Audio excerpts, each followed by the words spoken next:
أعوذ بالله من الشيطان الرجيم. بسم الله الرحمن الرحيم. الحمد لله رب العالمين، وأفضل الصلاة وأتم التسليم على سيدنا محمد أشرف الأنبياء والمرسلين وعلى آله وصحبه أجمعين. اللهم علمنا ما ينفعنا وانفعنا بما علمتنا وزدنا من كرمك علما يا أكرم الأكرمين. ربنا افتح بيننا وبين قومنا بالحق وأنت خير الفاتحين. لا حول ولا قوة إلا بالله العلي العظيم. لا حول ولا قوة إلا بالله العلي العظيم. InsyaAllah kita pada malam ini meneruskan kelas yang ke-67 dalam siri pembacaan kitab Bulughul Maram min Adillatil Ahkam. Kita dah masuk pada tajuk yang baru, Abwabus Salami wal Qardi wal Rahm.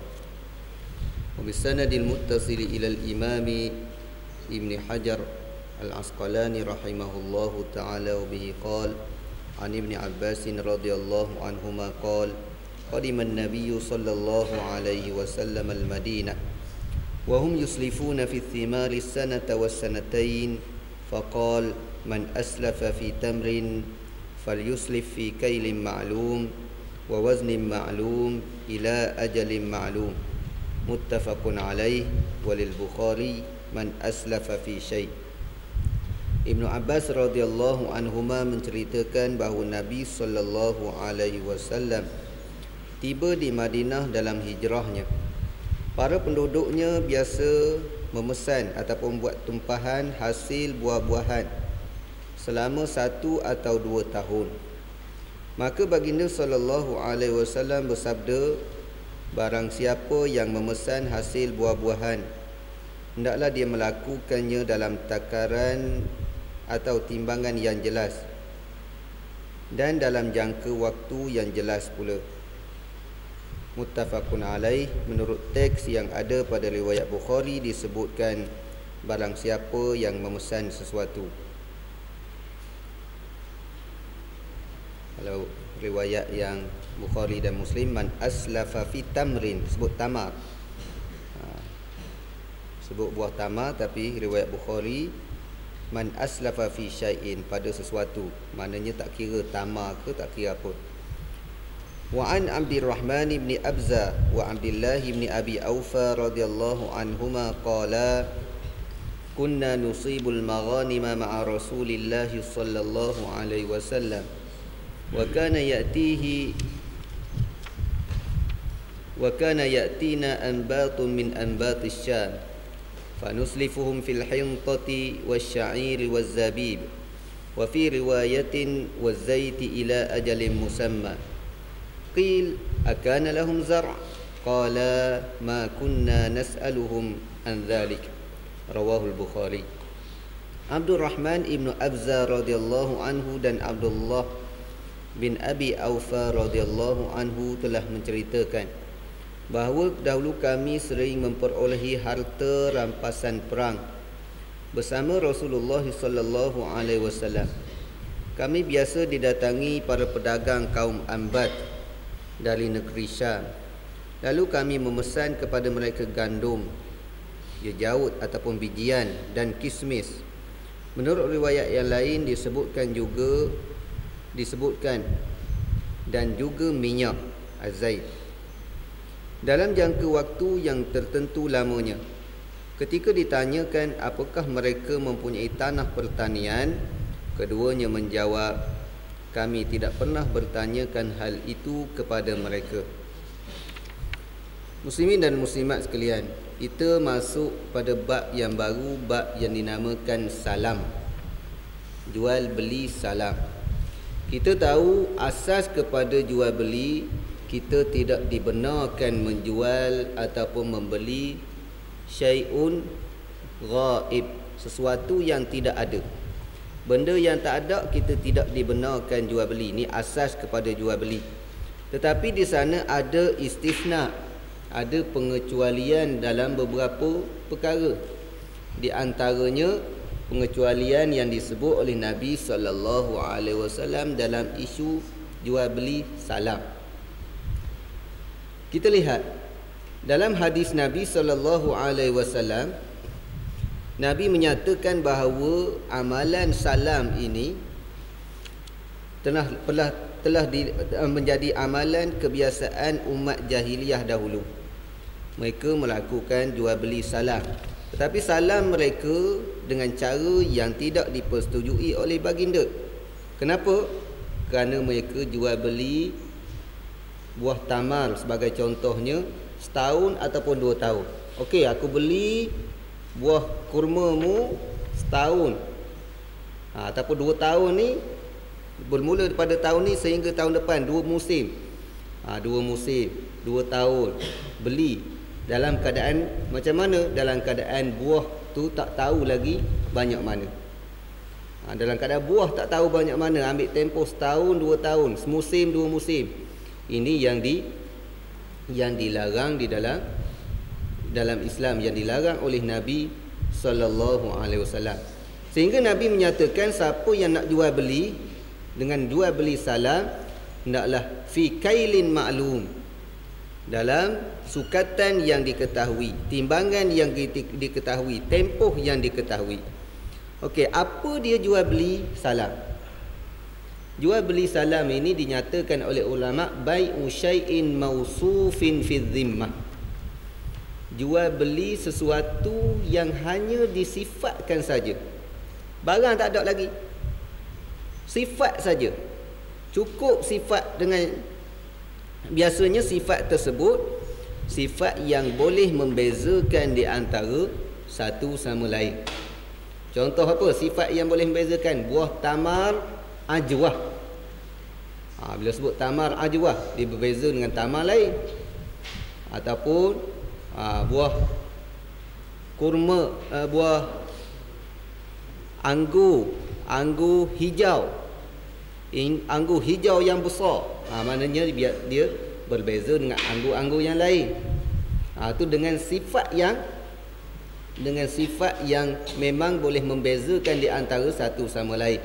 Dengan qadar yang diketahui. Qadar, kalaulah barang tersebut diketahui qadar dia dengan timbangan, timbanglah. Tahu berapa kilo zaman sekarang ni. Kalau qadar diketahui dengan kuantiti berapa buah durian, berapa biji contohnya. Aku nak buah durian daripada pokok ni. Pokok ni dah tahu dah jenis buah begini-begini, biasanya besar begini, aku nak 10 biji. Bayar siap-siap. Dia bai'us salam ni tempahan yang kita bayar siap-siap. Tempahan yang kita bayar siap-siap, tetapi barang yang kita tempah tu barang yang memang mausuf, yang boleh kita sifatkan. Yang boleh kita cerita secara detail sehingga barang tersebut tak keliru dengan barang-barang yang lain. Ini dinamakan bai'u as-salam.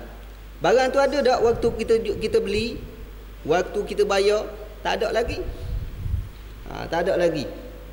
Sebab itulah Nabi sebut man aslafa fi tamrin falyuslif fi kailin ma'lum.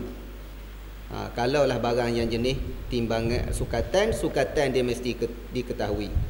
Siapa yang nak melakukan jual beli salam, naklah dia melakukannya dalam sukatan yang diketahui, wa waznin ma'lum, ataupun timbangan yang diketahui, ila ajalin ma'lum, kepada hingga satu tempoh yang diketahui. Okey, aku nak beli durian ni bila? Minggu depan contohnya. Minggu ni aku tak nak lagi, oleh kerana minggu depan anak cucu aku balik, aku nak ambil hari Ahad tu 5 biji durian hak yang jenis ni, daripada pokok ni. Apa durian apa hak mahal tu? Musangki tak? Tapi tuan-tuan, musangki pun saya pernah makan musangki. Hak yang kena tipu tuan-tuan. Bayar mahal je, 30-40 ringgit sekilo. 2 biji 100 lebih bayar. Rasa sedap durian kampung lagi pada musangki. 2 biji, hak ni rasa lain, hak ni rasa lain. Tu macam-macam ada tak. Tapi fi kailin ma'lum wa waznin ma'lum, ila ajalin ma'lum, tempoh dia juga mesti diketahui. Ni yang disebut dalam hadis tadi. Sebab itulah dinyatakan oleh ulama, akad jual beli salam ini walaupun pada asasnya Dia merupakan bai'u ma'dum. Kita jual beli benda yang tak ada lagi.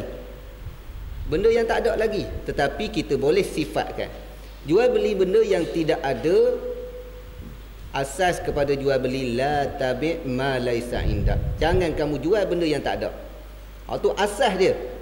Tetapi di sana ada pengecualian, iaitu walaupun barang tersebut belum ada lagi, tetapi dia melakukan akad salam. Akad salam, maka dia dibenarkan. Akad salam iaitu sesuatu yang kita boleh sifatkan. Dengan sifat tersebut, maka tidak ada sebarang kekeliruan lagi. Contohnya, aku nak beli kereta Proton Saga 1.3, sifat dia lengkap kita sebut. Bayar siap-siap. Bila mu nak hantar? 2 minggu lagi. Kita bayar siap-siap, habiskan bayaran, itu dinamakan bai'us salam. Tapi kalau aku nak beli kereta benda, ikutlah syarikatmu.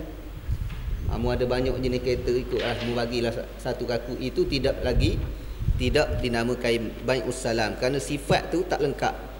Sifat yang boleh membezakan dia dengan benda-benda yang lain. Tapi kalau dalam jual beli kereta sekarang ni, orang tak guna bai'us salam. Mana ada orang duit bayar duit sekaligus gitu. Nah, tapi kalau nak buat bai'us salam gitu, bayar dulu. Okey, 55,000. Kita bayar dulu cash.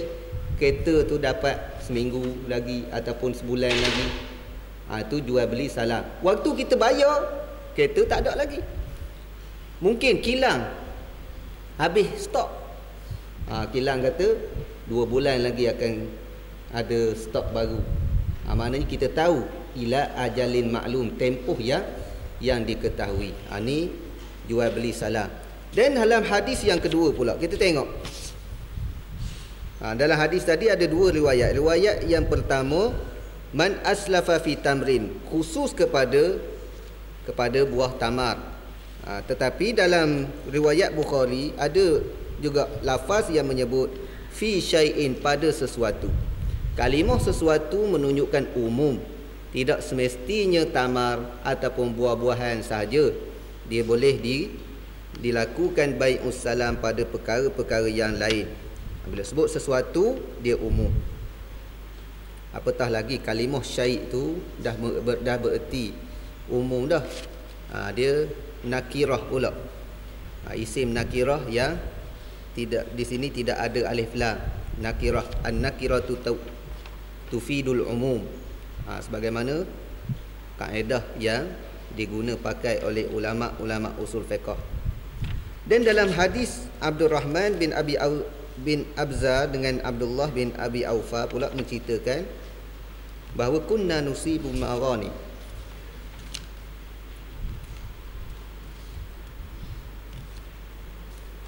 adalah kami pernah memperolehi harta rampasan perang bersama Rasulullah sallallahu alaihi wasallam. Kami biasa didatangi oleh pedagang kaum Ambat dari negeri Syam. Kami memesan kepada mereka gandum, biji-bijian, mana buat tempahan dulu, dan kismis, mana bayar awal. Barang tu tak rampai lagi. Lalu ditanyakan kepada mereka, akana lahum zar', adakah mereka tu ada tanah pertanian, dah ada tanam ataupun belum? Lalu qala, sahabat Nabi yang kedua orang tadi, Abdurrahman bin Abi Abza dengan Abdullah bin Abi Aufa, menceritakan bahawa kami tak tanya. Apa maksud hadis ni? Maknanya bai'us salam tidak semestinya sifat yang kita sebut kita dapat lihat kita dapat pastikan orang tersebut memang dah ada memiliki. Contoh, kalau kita nak buat tempahan pokok kurma, buah kurma 50 kilo, tak semestinya orang yang kita tempah dengan orang tersebut adalah pemilik pokok kurma. Ikut pandai dia lah nak cari kurma kat mana. Tapi aku nak kurma hak macam tu. Kalaulah kita nak jual beli salam kereta, tak semestinya dia tu peniaga kereta. Tidak disyaratkan. Cuma kita nak kereta tu, pandai-pandailah dia cari. Dia beli kilang mana, tak semestinya daripada dia sendiri. Ni. Walaupun orang tu tak ada apa. Tak ada apa. Di tangan dia tak ada apa. Tetapi dia yakin dia mampu untuk mendatangkan barang tersebut pada waktu yang ditentukan. Dia ada kemampuan. Walaupun dia bukannya seorang yang memiliki kilang kereta, tetapi dia biasa dengan tokek sebagai contohnya. Dia sebagai wasit ataupun orang perantaraan, orang tengah. Tu qarinah-qarinah yang menyokong bahawa dia mampu untuk menyerahkan barang tersebut apabila tiba waktu dan ketikanya. Maknanya tak semestinya dengan tuan punya barang yang asal. Maknanya barang tu orang yang membeli, orang yang menjual dengan bai'us salam ini, sama ada dia ambil daripada kebun dia, ambil pada kilang dia, ataupun dia cari daripada mana-mana sumber yang dia dapati, tu atas dia. Tapi kita serahkan kepada mereka duit secara cash dulu. Bila habis bayaran, barang tersebut tak dapat lagi kita tempah, itu dinamakan bai'u as-salam. Hadis yang seterusnya. Syarat bai'u as-salam ni banyak lagi, tapi inilah syarat yang asas yang disebut dari hadis. Saya tak nak mengajar fiqh. Kalau kita baca kitab fiqh bab salam pula lagilah panjangnya. Tapi itu asas kepada masalah ni.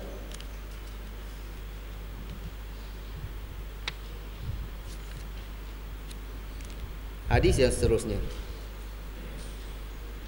Hadis ni kalau mengikut cetakan Pustaka Hidayah ni, dia tersilap tulis hadis, terjemahan betul. Tulis hadis an Abi Hurairah radhiyallahu anhu anin Nabi sallallahu alaihi wasallam qala Rasulullah sallallahu alaihi wasallam az-zahru yurkabu. Az-zahru yurkabu tu kita tengok hadis 882. Ni 880. Hadis 882 az-zahru yurkabu. Dia berulang 2 kali. Kalau cetakan yang ni lah. Cetakan yang ni. Jadi dia tersilap cetak. Hadis dia tuan-tuan, kalau saya baca matan hadis dia, terjemahan betul. Jadi matan tu dia tersilap, matan hadis. Terjemahan tu betul. Hadis dia an Abi Hurairah radhiyallahu anhu anin Nabi sallallahu alaihi wasallam qala man akhadha amwalan nasi yuridu adaaha addallahu anhu wa man akhadhaha yuridu itlafaha atlafahu Allah Ta'ala. Rawahul Bukhari. Apa maksud dia? Maksud boleh kita baca sini. Jadi kalau nak salin, pinjamlah kitab kawan-kawan. Maknanya salin semula, yang tu dia tersilap. Abu Hurairah radhiyallahu anhu menceritakan dari Nabi sallallahu alaihi wasallam yang telah bersabda, barang sesiapa yang meminjam harta ataupun yang mengambil harta milik orang lain dengan niat hendak mengembalikannya, dia pinjam niat nak pulang balik, nescaya Allah akan memudahkannya untuk mengembalikannya, untuk menunaikannya. Dan barang siapa yang meminjamnya dengan niat tidak lagi mengembalikannya, nescaya Allah akan membuatnya menjadi rosak. Iaitu Allah Ta'ala akan merosakkan barang tersebut ataupun rugi. Hadis riwayat Bukhari. Jadi tuan-tuan, hadis ni sebagai nasihat pada kita. Dia tidak ada hukum fiqh yang khusus. Oleh kerana bab jual beli ini berkait rapat dengan hutang, bayar lewat dan seumpamanya. Jadi Ibnu Hajar dia bawa hadis ni sebagai peringatan untuk kita semua. Siapa yang ambil harta orang, sama ada ambil ni cara kita berhutang duit ataupun kita beli barang bayar hutang, dan niat kita memang nak bayar, nescaya Allah Ta'ala akan bantu. Bahkan disebut dalam hadis yang lain, kalau dia mati dalam keadaan dia memang niat nak bayar, Allah Ta'ala akan tunaikan bayaran dia. Maknanya tidak jadi tidak jadi satu bebanan kepada dia pada hari kiamat. Walaupun dia mati, tak ada duit juga, mati dalam keadaan susah, bangsat, duit tak ada, keluarga pun tak ada sanggup, yang tidak ada yang sanggup nak melansaikan hutang dia. Nescaya bukan Allah Ta'ala, Nabi sendiri mengatakan akulah yang paling layak menunaikan hutangnya. Tapi kalaulah orang yang dia berhutang dengan niat tak nak bayar, biarlah aku nak berhutang, bayar malah aku cari ruang untuk berhutang semata-mata. Peluang untuk nak berhutang, berhutang. Peluang nak berhutang. Tapi nak bayar, tu kalau boleh aku nak mengelak. Berusaha untuk mengelakkan daripada bayaran, bukan setakat dia berdosa, tetapi Allah Ta'ala, berkemungkinan besar Allah Ta'ala akan merosakkan harta dia. Tidak rosak harta ni, harta lain. Duit yang dia hutang tu ataupun apa-apa harta yang lain, Allah Subhanahu Wa Ta'ala rosakkan, ataupun dengan erti kata yang lain, hilangkan keberkatan di dalam hartanya. Tuan-tuan, masalah hutang ni kadang-kadang ada setengah orang jenis penyakit suka berhutang. Nak bayar malas, berhutang minat, hutang sana, hutang sini, hutang sana, hutang sini. Akhir sekali sampai peringkat tak ingat dia berhutang. Banyak tak banyak dia berhutang, dia tak ingat. Rasa-rasanya ada berhutang orang ni, rasa-rasa ada orang berhutang orang ni. Jumpa orang ni pinjam, jumpa orang ni pinjam. Ni ada penyakit. Bahkan penyakit ni tuan-tuan, kadang-kadang dia bukan hanya dikena kepada orang-orang awam saja, kadang-kadang kena di kalangan pelajar-pelajar agama. Saya ada pengalaman dulu, budak-budak, ada seorang tu hamba Allah tu memang suka berhutang. Dia nak ngena ke pelajar lama kenal dah. Ada pelajar baru sampai ke Mesir, jagalah. Dia buat baik, ajak minum air, ajak tu sembang di rumah betul. Boleh 2-3 hari tu pinjam $100. Baik orang lain pula, pinjam $100. Pinjam $100 tu tak ada apalah. Sampai kiamat dia tak bayar. Sedar-sedar beli basikal baru. Sedar-sedar joli sana, sedar-sedar joli sini. Hutang kawan, hutang orang lain tak bayar. Ni masalah penyakit yang tidak sepatutnya ada bagi seorang yang beriman. Kerana kita orang yang beriman ini, hutang dibenarkan oleh syarak untuk apa? Untuk keperluan. Memang Allah Ta'ala jadikan manusia ni, tidak semua manusia dia mampu hidup dalam keadaan tidak berhutang. Ada perkara yang menjadi keperluan kepada kita sehingga kita terpaksa berhutang. Apatah lagi zaman sekarang. Zaman dulu hutang ni agak payah sikit. Sebab apa? Sebab antaranya tanah banyak tak, tebas-tebas lebih kurang tanah kosong, isi-isi borang, bolehlah mohon tanah tak ada lagi. Orang-orang tua dulu, zaman-zaman Toki kita tak, ada tanah lebih-lebih kurang, tebas-tebas lebih-lebih kurang, tanah kosong tu cari kayu-kayu lebih kurang, boleh buat rumah untuk duduk. Maknanya keperluan untuk berhutang mungkinlah untuk makan minum, untuk perkara-perkara yang asas gitu. Tapi zaman kita sekarang ni, nak beli kereta, siapa ada duit cash?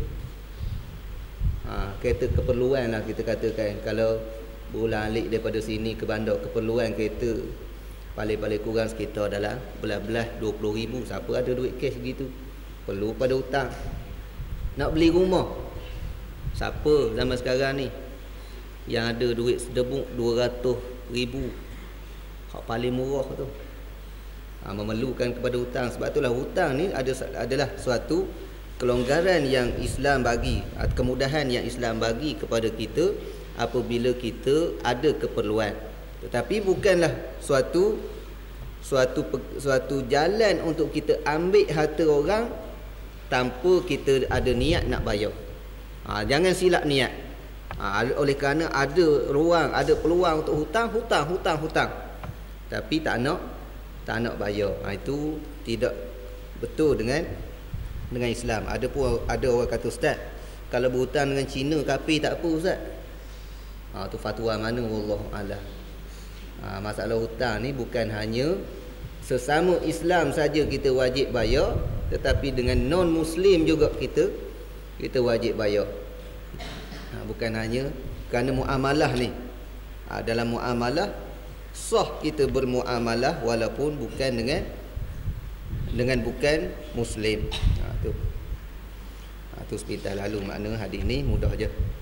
Hadis yang seterusnya, wa an Aisyah radhiyallahu anha qalat qultu ya Rasulullah inna fulanan qadima lahu bazzun min asy-Syam falau ba'athta ilayhi fa akhadhta minhu thawbayn binasi'atin ila maisarah fa arsala ilayhi famtana.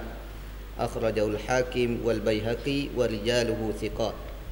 Aisyah radhiyallahu anha menceritakan, aku pernah berkata, wahai Rasulullah sallallahu alaihi wasallam, sesungguhnya si fulan baru tiba dari negeri Syam dengan membawa barang dagangan, iaitu sejenis pakaian. Sebaiknya kamu mengirim seorang kepadanya untuk mengambil sepasang pakaian yang akan dibayar nanti di saat beroleh kelapangan rezeki. Maka baginda sallallahu alaihi wasallam mengirimkan seorang kepadanya, akan tetapi si fulan tidak mahu membelinya. Hadis diketengahkan oleh Hakim dan Baihaqi. Semua perawinya berpredikat siqah, iaitu perawinya perawi yang boleh kita percayai.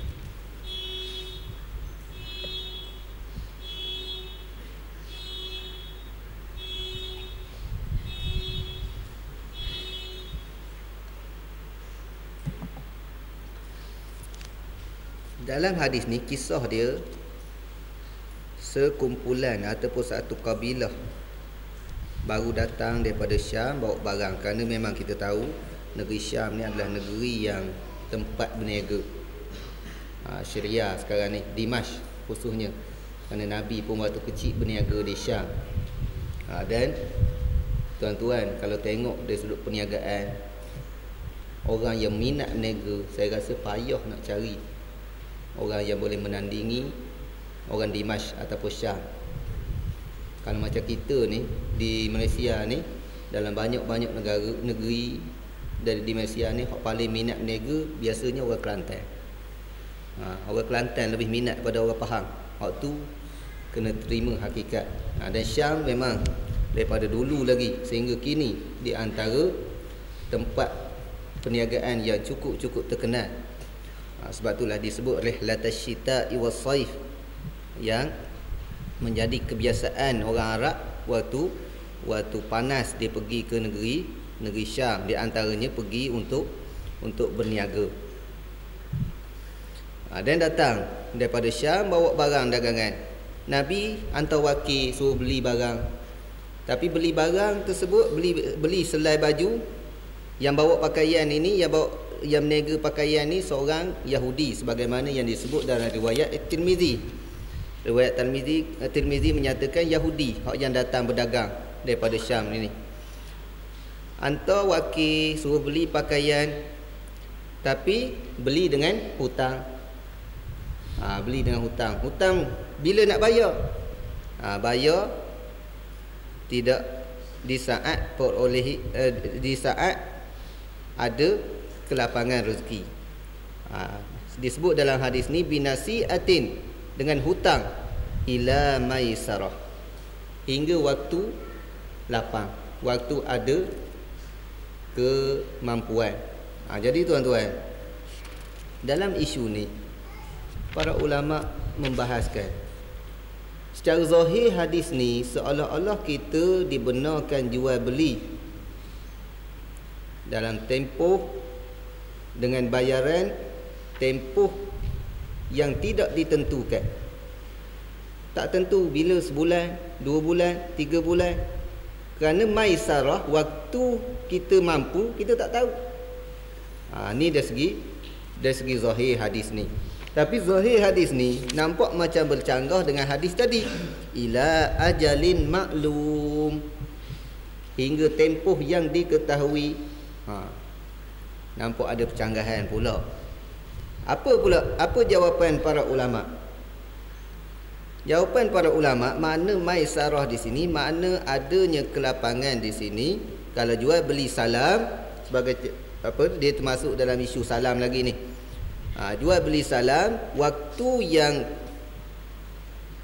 ada harapan untuk kita bayar ni dengan adanya qarinah. Qarinah macam mana? Waktu kelapangan. Kalau orang yang kerja bertani, dia mungkin waktu dia menuai tanaman dia. Orang yang kerja kerajaan, akhir bulan dapat gaji. Tu dinamakan waktu maisarah. Bukannya waktu maisarah ni waktu tak tentu bila. Tak ada tempoh yang diharapkan. Kalau tak ada tempoh waktu, tunggulah aku senang baru aku bayar. Itu tidak dimaksudkan di dalam hadis ini. Yang dia maksudkan dalam hadis ni, waktu maisarah tu waktu yang ada, tetapi tidak dapat dinyatakan waktu bila. Jadi kalau orang yang jenis kerja kerajaan sebagai contohnya, gaji dia mengikut bulan, akhir bulan dapat. Orang yang bertani, bila dia menuai tanaman dia. Bila orang yang kebun tamar, bila masuk buah tamar dia, maknanya ada jangkaan. Waktu maisarah ini waktu yang ada jangkaan. Bukannya waktu yang tak tentu, tidak ada, diputuskan lagi. Ini mengikut penafsiran yang diberi oleh ulama.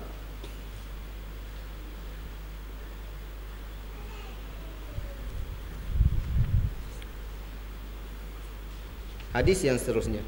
Tapi dalam kes ni, Yahudi tadi tak nak.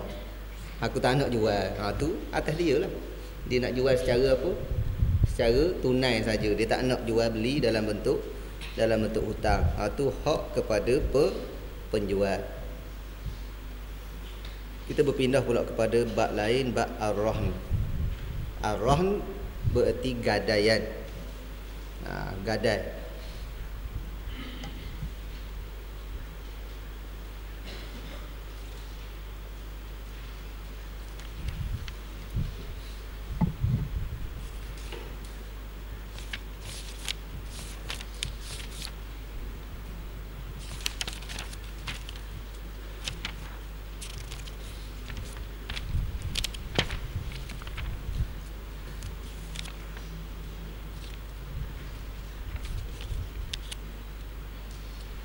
وعن أبي هريرة رضي الله عنه قال قال رسول الله صلى الله عليه وسلم الظهر يركب بنفقته إذا كان مرهونا ولبن الدر يشرب بنفقته إذا كان مرهونا وعلى الذي يركب ويشرب النفقة رواه البخاري.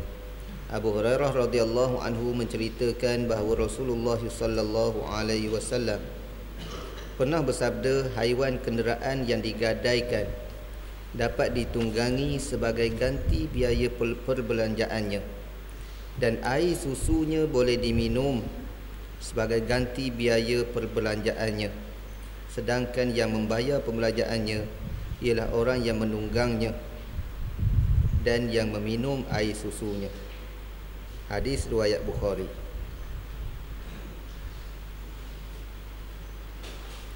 Wa anhu qala Rasulullah sallallahu alaihi wasallam la yaghlaqu ar-rahnu min sahibihi alladhi rahanah lahu ghunmuh wa alaihi ghurmuh rawahu ad-Darqutni wal Hakim wa rijaluhu thiqat illa anna al-mahfuz 'inda Abi Dawud wa ghairihi irsaluh.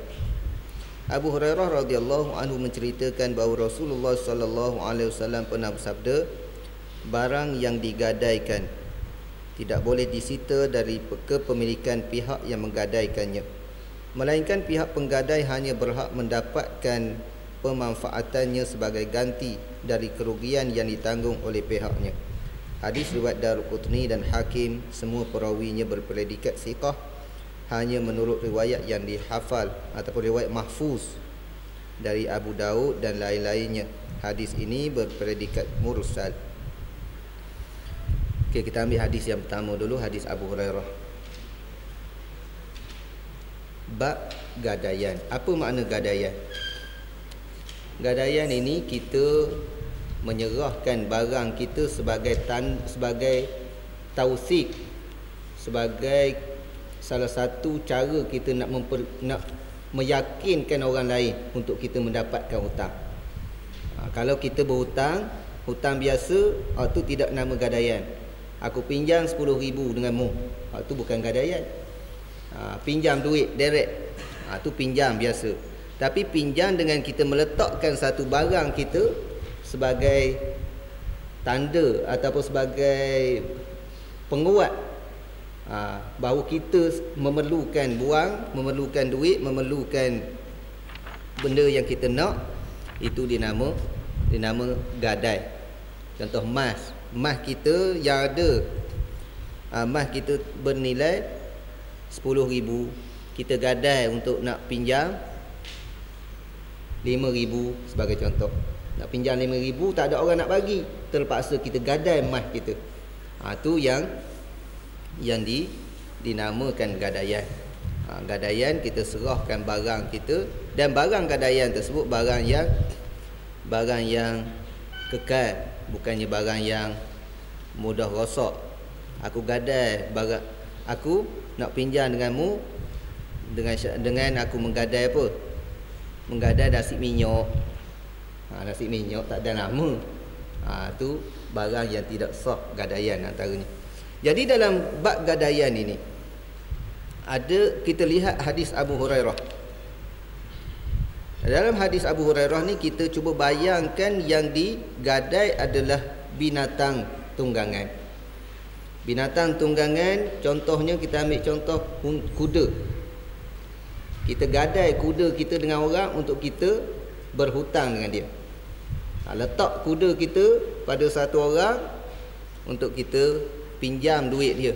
Pinjam RM1,000. Letak kuda dekat dia, kita gadaikan kuda. Dan kuda tersebut az-zahru, belakang kuda. Maknanya adakah barang yang kita gadai tersebut boleh dimanfaatkan oleh, dipanggil apa kita yang menyerah ni panggil apa?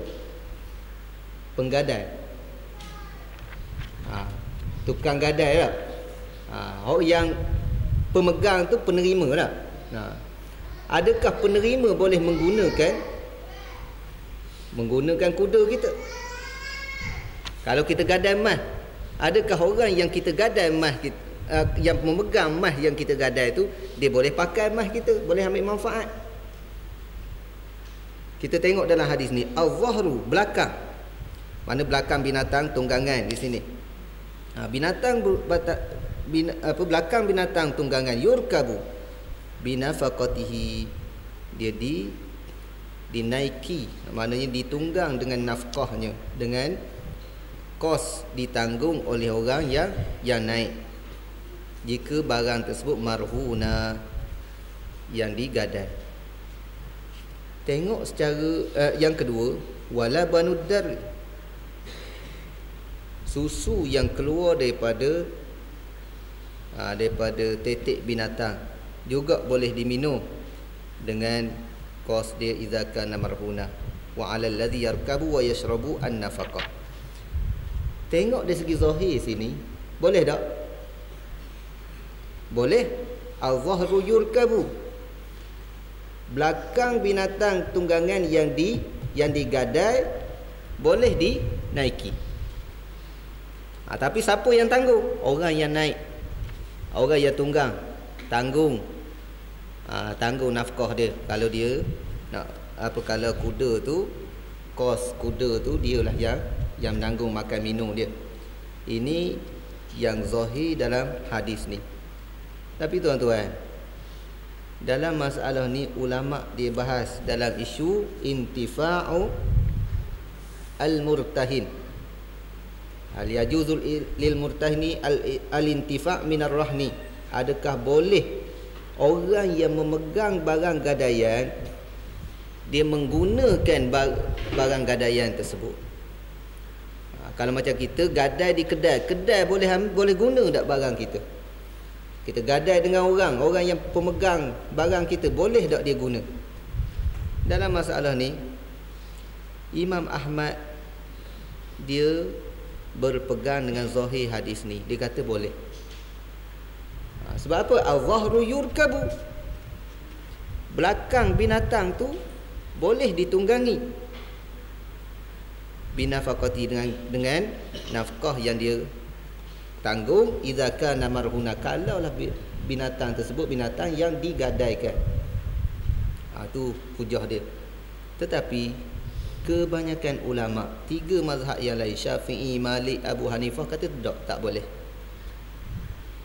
Tak boleh. Kita simpan, kita gadai kuda dengan seseorang. Orang yang pegang kuda tu dia jaga je. Dia jaga je. Pegang je kuda kita. Tak boleh nak naik. Kita gadai emas, dia pegang, simpan je emas kita. Dia tak boleh nak bagi bini dia pakai. Ni mengikut tiga pendapat ulama. Banyaklah hadis-hadis dia, banyaklah dalil-dalil yang digunakan oleh ulama-ulama yang 3 mazhab lagi. Di antaranya apa? Di antaranya barang tersebut milik siapa? Milik tuan ke milik orang yang pemegang? Milik tuan. Jadi milik tuan, walaupun dibenarkan kita menggadai barang kita, tetapi tetap milik kita. Apabila dia milik kita, kita berhak. Kitalah yang paling berhak menggunakannya, dan tanpa izin orang lain yang bukan pemilik tak ada hak untuk menggunakan. Orang yang bukan milik barang tu tak ada hak. Ni dia. Jadi jumhur ulama dia menggunakan kaedah asas dalam masalah ni.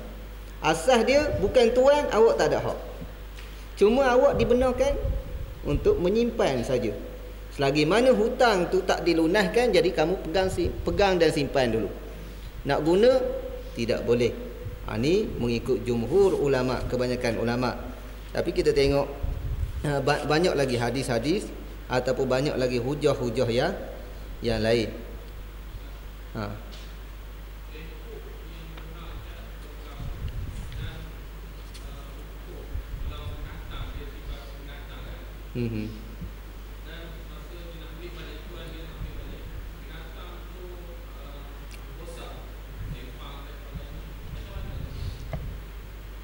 Okey, berkaitan dengan isu gadaian ini, satu kaedah yang diberikan oleh ulama iaitu yadul murtahini yadu amanah, bukan yadu dhaman. Tangan orang yang memegang barang gadaian ni adalah tangan amanah, bukannya tangan yang perlu ganti. Orang yang meminjam adalah yadu dhaman. Dia ada dalam masalah yad, masalah pemegang harta ni ada kena ganti, ada tak kena ganti. Dalam isu murtahin, orang yang memegang gadaian ni dia hanya pemegang amanah. Bila dia pemegang amanah, mengikut syarak dia tak wajib ganti, tak wajib bayar pampasan kekurangan pada barang tersebut jika dia tidak melakukan taksir, tidak melakukan kecuaian. Tak melakukan kecuaian, contoh macam mana? Dia letak emas dia, gadai emas kita gadai emas kita pada seorang, dan disimpan emas kita tu di tempat yang selayaknya disimpan emas. Contoh disimpan dalam peti besi, dan tempat tu memang selayaknya emas disimpan gitu. Tiba-tiba memang pencuri masuk, dapat tahu juga, habis selongkor, jumpa juga, maka tak perlu ganti. Ni yadu amanah. Tapi kalau dia cuai, kita gadai pada seorang emas dalam perjalanan, emas tadi aku letak mana? Rasa dah kocek, tengok kocek bocor. Kecuaian dia, disebabkan kecuaian dia kena ganti.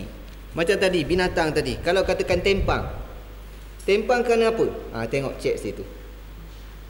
Cek situ. Tempang, binatang kuda tempang kerana apa? Kerana kuda ni dia berehat waktu dia pergi cari makan, dia berlari sendiri. Berlari sini, terangga tunggu, maka jadi tempang. Itu bukan disebabkan kecuaian kita. Tu tak perlu kita bayar ganti rugi. Tapi kalau tempang disebabkan kecuaian, kena bayar ganti rugi. Tu dinamakan yadu amanah. Kalau orang minjam pula, peminjam dikira yadu dhaman. Sama ada dia cuai atau tak cuai, dia kena ganti. Ni beza. Aku pinjam keretamu, contoh, parking hilang, wajib ganti sebuah kereta. Walaupun parking dah kunci molek, memang siap dalam garej, hilang lagi, ganti. Sebab apa? Sebab pinjam.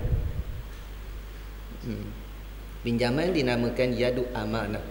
Tapi kalau murtahin, orang yang yang itu tadi, dia yang gadai tadi, yang pemegang gadaian, dia yadu peminjam yadu dhaman, kena ganti. Ada pemurtahin, dia yadu amanah. Okey, bab tempoh tadi, tempoh mesti kena ada, tempoh banyak, tempoh bila-bila.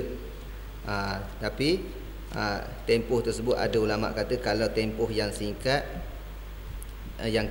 kita tak nyata pun tak apa, kebiasaannya begini-begini dalam tempoh sebulan 2 bulan. Tapi kalau tempoh yang terlalu lama, yang tu yang menyebabkan kesukaran, tu memang wajib kena bagi tahu. 2 tahun, 3 tahun.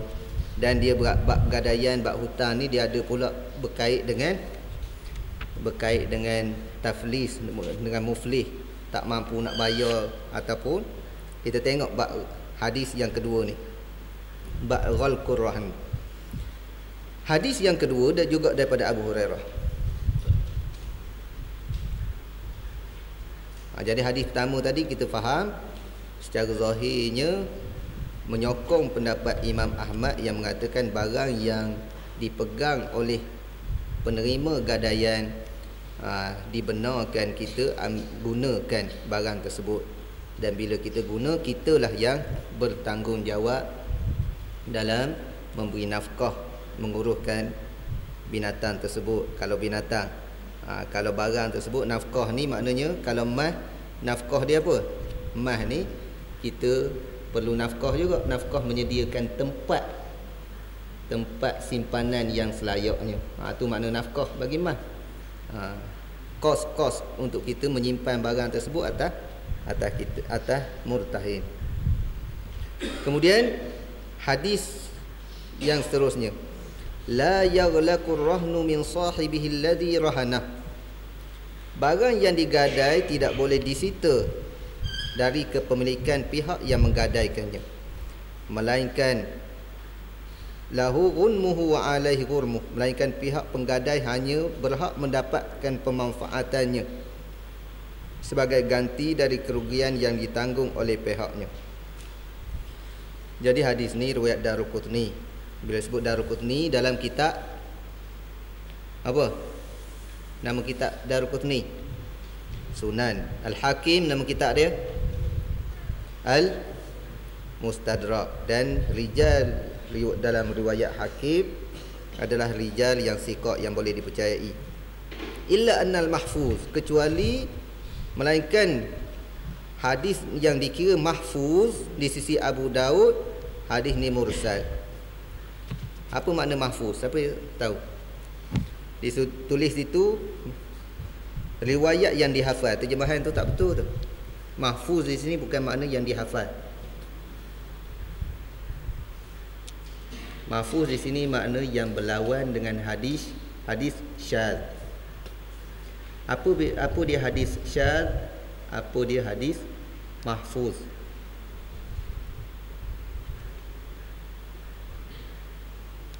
Hadis syadz, hadis yang diriwayatkan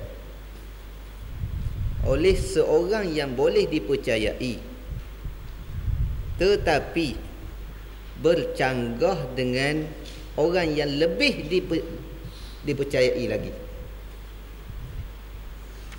yang diriwayatkan oleh orang yang dipercayai, bercanggah dengan orang yang lebih dipercayai. Contoh, hadis yang diriwayatkan oleh seorang bercanggah dengan riwayat 10 orang yang lain. Hadis ni seorang riwayat begini, 10 orang lain. Jadi yang 10 tu yang boleh dipercayai dinamakan riwayat mahfuz. Jadi yang hak seorang ni dinamakan syaz. Dia lawan tu. Berlawanan tu. Yang diriwayatkan oleh seorang yang boleh dipercayai. Syarat dia kedua-dua pihak ni boleh dipercayai. Kalaulah riwayat ni seorang ni orang yang memang tak boleh nak percaya dah. Kalau ma rawahul Google, contoh. Yang diriwayatkan oleh Google, mukhalifan lima rawahu WhatsApp. Yang diriwayatkan oleh Google bercanggah dengan riwayat WhatsApp. Tu lain ceritanya. Tapi riwayat yang boleh dipercayai bercanggah. Di sini dalam hadis ni saya nak sebut, mengikut riwayat Abu Daud yang mahfuz, iaitu yang banyak, yang riwayat yang banyak, yang lebih dipercayai, mengikut riwayat Abu Daud, hadis ni hadis mursal, iaitu bukan kenyataan daripada Rasulullah sallallahu alaihi wasallam, tetapi hadis yang diangkat oleh tabi'in. Hadis mursal ni saqata anhu sahabi, yang gugur sahabat. Jadi mengikut riwayat Abu Daud tak timbul nama Abu Hurairah. Hadis ni daripada Sa'id bin al-Musayyab atau Sa'id bin al-Musayyib, hingga dia mengangkat hadis ni kepada Rasulullah sallallahu alaihi wasallam. Jadi antara Sa'id bin Musayyab dengan Rasulullah ada seorang sahabat yang tidak disebut. Jadi riwayat yang mengatakan bahawa hadis ni mursal adalah riwayat yang mahfuz, yang lebih kuat lagi. Jadi riwayat yang mengatakan hadis ni tidak mursal mengikut Abu Daud adalah riwayat yang syaz, riwayat yang ganjil. Ini mengikut pendapat Abu Daud. Tetapi mengikut Imam Ad-Darqutni dan Hakim, riwayat yang muttasil, yang bersambung sehingga kepada Rasulullah pun adalah riwayat yang boleh dipercayai, yang sikah juga. Ini khilaf di antara ulama dalam masalah ni.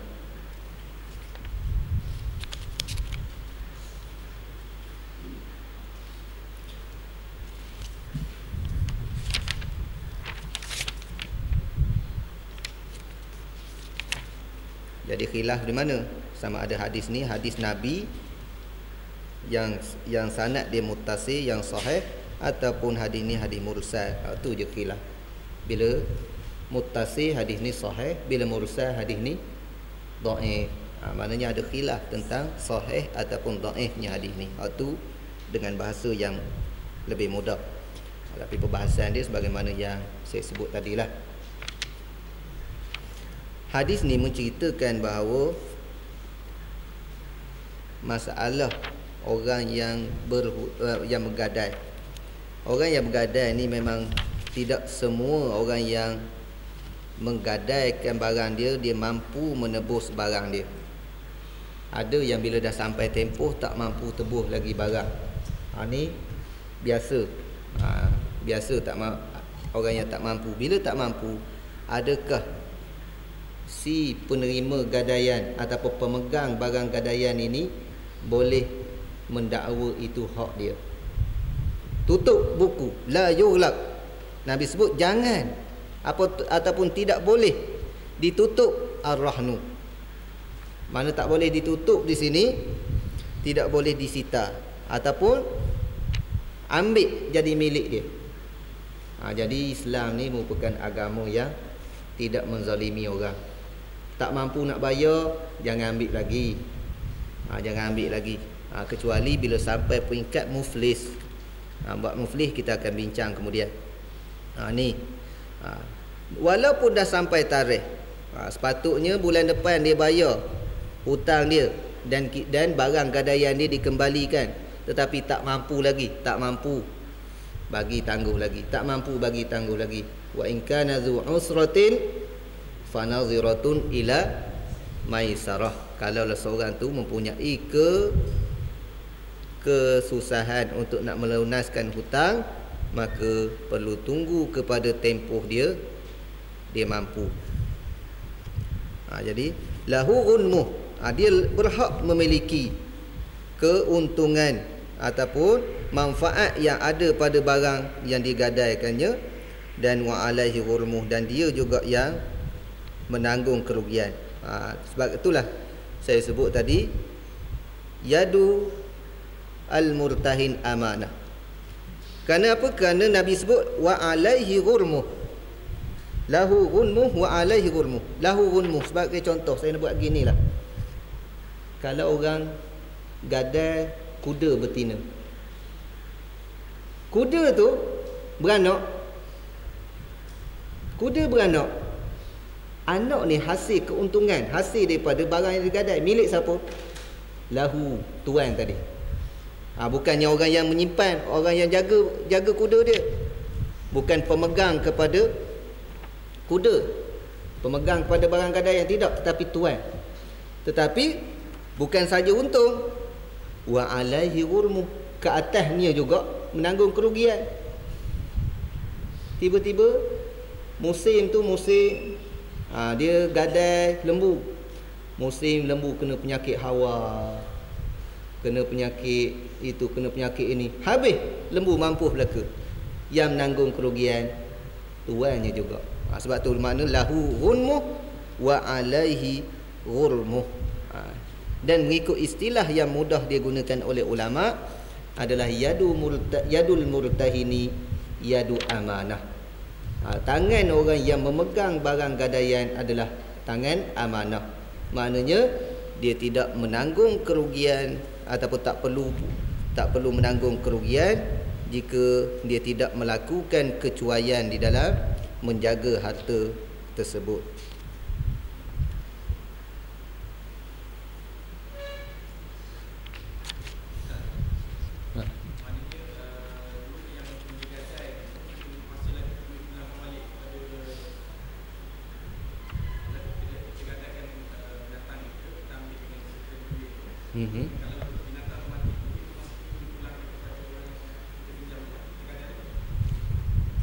Binatang tu mati,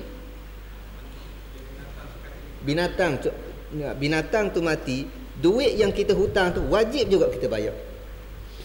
Mana tak ada kaitan mati ke tak mati, selagi mana pemegang barang gadaian tu tidak melakukan kecuaian.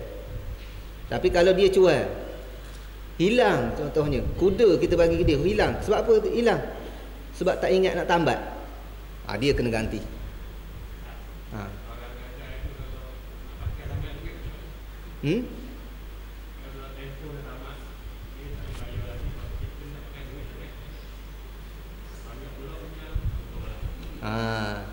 Hak tu kita tengok keadaan. Tengok kalau sampai tuan tu boleh diisytihar muflih. Boleh isytihar muflih, barang tu boleh kita manfaatkan dan kita pulang mengikut, kita ambil sekadar yang dia itu. Contohnya barang tu, barang emas yang dia gadai tu nilai 10,000, dia hutang 5,000, kita boleh kita ambil sekadar 5,000 saja, 5,000 lagi kita pulang semula. Kerana Islam ni la yazlimun wa la yuzlamun. Kita tak menzalimi orang lain dan orang lain juga tidak menzalimi kita. Tu kaedah Islam. Tapi kalau zaman sekarang ni tak, kita tengok sistem yang digunakan sekarang ni menzalimi. Sistem kapitalis, ekonomi kapitalis, dia lebih menzalimi orang bawah. Orang atas, orang kaya semakin senang. Tapi sistem komunis pula dia menzalimi orang kaya. Jadi dia kena sama rata belaka. Tapi realitinya komunis pun tak ikut sistem komunis. Banyaklah komunis tak ikut sistem komunis. Sebab itulah sistem kapitalis dia menindas orang bawah, sistem komunis dia menindas orang kaya. Jadi itu juga kedua-dua sistem tu, kalau kita buat kajian sedikit dari sudut ekonomi, ahli-ahli ekonomi menyatakan, ekonomi Islam menyatakan kedua-dua sistem tu juga merupakan punca kemelesetan ekonomi. Bukannya Islam merupakan punca kemelesetan ekonomi, kerana Islam ni baik bidang ekonomi, baik bidang apa, dia menjaga hasanah fid dunya hasanah wa fid akhirati hasanah. Itulah kebaikan hukum yang ada di dalam Islam ni.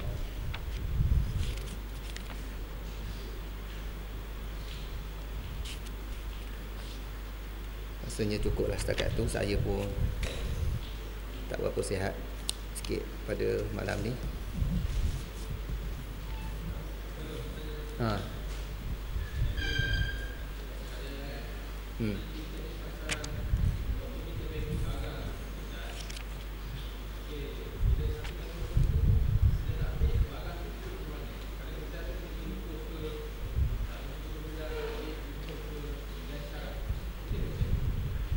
Ulang sekali lagi.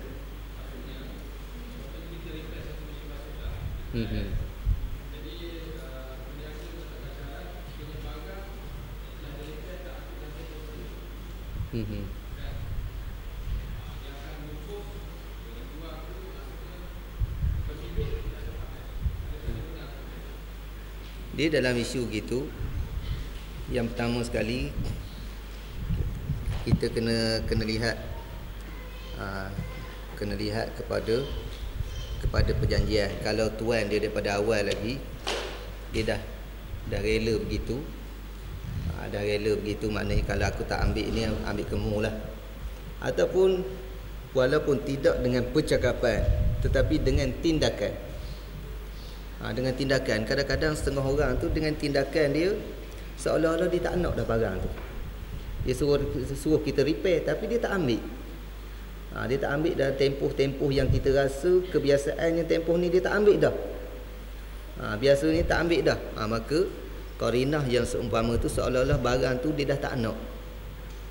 Dia dah tak nak, kita boleh melakukan pemilikan. Waktu boleh, insya-Allah. Yang ke isu yang seterusnya yang saya nak sebut berkaitan dengan salam tadi. Ada satu isu yang terkini. Kita tahu salam tadi saya sebut. Salam tadi kita buat tempahan suatu barang dalam keadaan kita bayar habis. Zaman sekarang ni payah. Zaman dulu biasalah. Bayar habis dulu. Beli kereta salam, macam mana kita bayar habis dulu 50,000, tunggu kereta sebulan lagi. Tu jarang. Tapi yang banyak berlaku dinamakan aqdul istisna. Tempahan. Tempahan ni bayar pun tak lagi, cuma kita sebut saja. Kita buat agreement saja. Buat perjanjian. Akad saja dulu. Barang tak ada lagi, bayar pun tak lagi. Ini dinamakan aqdul istisna. Dan ulama-ulama, kalau dalam mazhab Syafi'i, mereka aqdul istisna ini oleh kerana keperluan di zaman mutaakhir ini, mereka mengkiaskan dalam bab salam. Walaupun jual tak ada barang yang tak ada lagi. Termasuk juga dalam isu kita beli rumah berdasarkan kepada pelan. Rumah tak ada lagi, usah kata rumah, tiang pun tak pasang lagi, cuma pelan. Kedudukan rumah begini, bilik ada berapa, lepas tu berapa keluasan gitu gini, tempat di mana. Jadi sifat yang ada pada yang dah dinyatakan dalam pelan tersebut, dan kita pun buat perjanjian, walaupun barang tersebut barang tak ada lagi, itu juga dibenarkan dalam syarak. Ini yang dibahaskan oleh ulama-ulama mutaakhirin. Kalau tuan-tuan nak tengok dalam isu ni, antara kitab yang menyebut masalah ni secara ringkas lah saya sebut, dalam fiqh manhaji pun ada sebut secara ringkas. Dinamakan, saya nak sebut nama dia beza. Hak tadi aqdus salam, salam ni bayar habis dulu.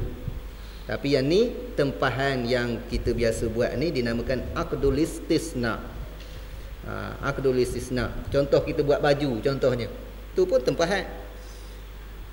Baju jubah tak ada lagi, baju Melayu tak ada lagi. Tak jadi baju Melayu lagi. Cuma kita ukur. Okey, jubah kita nak panjang ni, nak itu ni, kain begini, kain gini, cukup segala sifat, segala apa sifat yang kita sebut. Butang, nak butang macam ni apa tu, jadi harga dia RM150 contoh. Tu dia juga dinamakan aqdu al-istisna. Kalau kita nak sebut secara tunya al-istisna, tapi lebih fasih al-istisna. Ni juga hukumnya dibenarkan oleh syarak. Sebab itulah tuan-tuan, saya nak sebut sedikit kan. Kadang-kadang setengah ahli-ahli fiqh yang hanya baca kitab-kitab lama, memang dia tak jumpa masalah ni. Kalau baca kitab lama yang dikarang 100 tahun, yang berumur lebih daripada 100 tahun, mungkin tak jumpa masalah ni. Sebab itulah masalah fiqh ni dia ada umur mustajiddah, perkara-perkara yang baru yang memerlukan kepada ijtihad ulama-ulama yang baru. Sebab itulah tuan-tuan, kadang-kadang ada masalah yang kita suka nak menyatakan mazhab mana. Mazhab mana? Sebab apa? Masalah baru. Yang memberi fatwa pun bukannya ulama yang ada autoriti dalam mazhab. Kadang-kadang yang memberi fatwa siapa dia? Yang memberi fatwa adalah satu majlis ataupun satu kumpulan ulama yang berbagai latar belakang. Contoh, Mujama' Fiqh Islami. Dalam Mujama' Fiqh Islami yang berpusat di Jeddah, ada tokoh mazhab Syafi'i, ada tokoh mazhab Hanafi, ada tokoh mazhab Hambali, ada tokoh yang memang tidak bermazhab, Salafi, yang dia tak pegang mazhab Syafi'i, tak, dia buat apa? Dia pilih pandangan-pandangan yang tertentu yang dirasakan lebih tepat. Jadi kalau ulama-ulama ni yang berbagai latar belakang mazhab, dia mengeluarkan satu fatwa, kita nak kata ni mazhab apa? Fatwa ni mazhab mana? Nak kata mazhab Syafi'i? Tak. Dalam tu ada Syafi'i, ada Hanafi, ada Hambali. Nak kata Hanafi juga tak. Nak kata Salafi juga tak. Sebab itulah kebanyakan perkara-perkara yang baru, masalah-masalah yang baru timbul, kita ada fatwa-fatwa yang dikeluarkan adalah di kalangan ulama-ulama muasir, ulama-ulama yang semasa. Yang susah kita nak katakan itu mazhab Syafi'i, Hanafi, Hambali, walaupun sebahagian daripada ulama-ulama yang ulama semasa bila menulis kitab-kitab fiqh, mereka memasukkan masalah-masalah yang baru, tetapi kita tak boleh nak kata itu pandangan mazhab Syafi'i. Sebab itulah saya nak sebut kitab fiqh manhaji, asas dia berdasarkan kepada mazhab Syafi'i, tetapi tidak semua ijtihad dalam mazhab tersebut, dalam kitab tersebut adalah ijtihad mazhab Syafi'i. Kerana ada fatwa-fatwa yang semasa yang dibincangkan oleh ulama-ulama lain. Contoh masalah gambar fotografi. Yang kata haram siapa? Yang kata tak haram siapa? Yang ni kita tak boleh nak kata. Yang kata haram mazhab Syafi'i kata haram, mazhab Hanafi kata tak ada. Yang kita boleh kata apa? Fatwa tokoh ni kata haram, fatwa tokoh ni kata harus. Kita hanya boleh menyebut nama-nama tokoh saja. Fatwa Dr. Mustafa Al-Bura dalam fiqh manhaji hukumnya haram.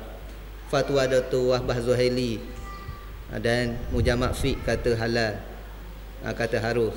Fatwa kerajaan Saudi kata haram. Fatwa kerajaan ni kata harus.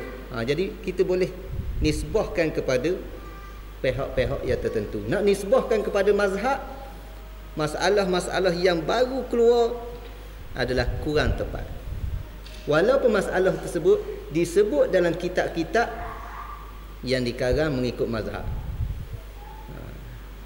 Disebut dalam fiqh manhaji masalah-masalah terkini, untuk sebagai suatu benda yang sangat-sangat penting. Tetapi kita tak boleh nak kata mazhab Syafi'i kata begitu. Itu satu benda yang itu. Kerana apa? Kerana sebagaimana saya sebut, kerana perbincangan tersebut dia tidak lagi dalam ruang lingkup satu mazhab. Ulama dulu, kenapa dia katakan satu Imam Nawawi, Imam Ibn Hajar, Imam Ramli ni, fatwa-fatwa dia dikatakan fatwa dalam mazhab Syafi'i. Kerana yang dia buat satu perbincangan ataupun dia mengeluarkan fatwa mengikut satu kaedah, satu jalur pemikiran yang diasaskan oleh Imam Syafi'i, maka itulah kesimpulan dia. Maka dia boleh dikatakan pendapat dalam mazhab Syafi'i, walaupun jarak mereka dengan Imam Syafi'i mungkin 700 tahun, mungkin 900 tahun. Macam Ibn Hajar tu hampir lebih kurang 900 tahun lebih jarak dia dengan Imam Syafi'i. Lebih kurang 900 tahun jarak. Tapi boleh kita katakan lagi mereka ni mengeluarkan fatwa mengikut mazhab Syafi'i, kerana ikut metodologi mazhab. Tapi zaman sekarang ni kebanyakannya ijtihad dalam bentuk jamaah, ijtihad jama'i, kumpulan yang berbagai-bagai latar belakang. Jadi bukan daripada satu-satu mazhab. Jadi kita tak boleh nak kata itu mazhab ni, cuma kita boleh nisbahkan kepada kumpulan tersebut. Bukan kata salah, tak. Dan ini adalah yang terbaik di zaman sekarang. Kerana zaman sekarang ni amat sukar untuk kita cari orang yang memang layak berijtihad sungguh. Jadi mu ada kepakaran bidang hadis, orang ni kepakaran usul fiqh, orang ni kepakaran ni, gabung semua sekali. Bila masalah ekonomi, panggil pula pakar ekonomi nak terang satu persatu. Okey, kita bincang, boleh keluar satu kesimpulan bersama.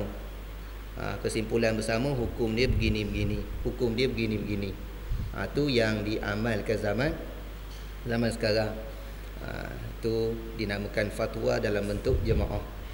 Kalau dulu fatwa dalam bentuk jemaah ini jarang, boleh kita katakan kalau ada sekalipun di kalangan satu-satu mazhab saja. Tapi sekarang ni dia terbuka sedikit.